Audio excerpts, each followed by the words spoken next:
Bahasa Bali wantah pinaka tetamian sani patut ketitenin becik oleh Kerama Bali.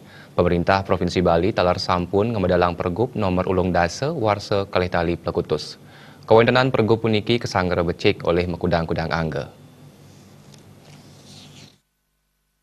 Ring agangnya ni pikeda pemerintah Provinsi Bali pungkuran puniki sejaron nitenin sang limbakang bahasa Bali. Pemekas menjalaran antuk pergub nomor ulung dasa warsa kali tali Plekutus. Mekudang-kudang angga dalam yang gerbecik sang nyina yang penyokong ipun majang kewijakan punika. Ake parikrama sani kemargiang sejaron ngemargiang daging pergub punika. Sekali sani kelasana yang penyuluh bahasa Bali Kecamatan Selemadak Timur Tabanan menjalaran antuk mekudang-kudang pecentokan silidongil ipun nyurat aksara Bali. Silidunggal penyuluh bahasa Bali Sakawi Bawa Mosang, parikrama puniki dahat membuat sejeroning nitenin sang limbakang bahasa Bali, pemekas ring alit-alit wiyaden Yona Bali. Sandukan bahasa Bali puniki wantah pini becik kekawiden saking rikantuni alit. Bahasa Bali puniki membuat ketitenin utawi kepeladahin saking alit.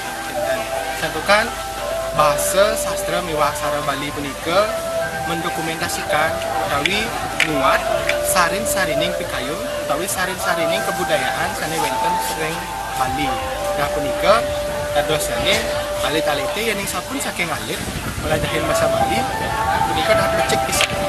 Sadukan mangga ipun uning ring identitas jati dirin nyane dados manusia Bali. Nah punika taler yang dahat matur susuna rajang ring samaton penyuluh sane sampun letang nitenin kawentenan festival utawi pacentokan-pacentokan sane ngewetuang utawi ngelimbakang bahasa miwah sastra Bali. Sakawi bawa ngawahin parikrama pecentokan bahasa Bali kaptiang Presiden Kedin Cabang Malih. Sapunapi bahasa Bali mandanentan kantos kedilarin anak alit wiyaden Pariyuwana, sa parikrama pecentokan bahasa Bali Presiden dados titi pengancan ngerajegang bahasa aksara miwah sastra Bali. Tim Liputan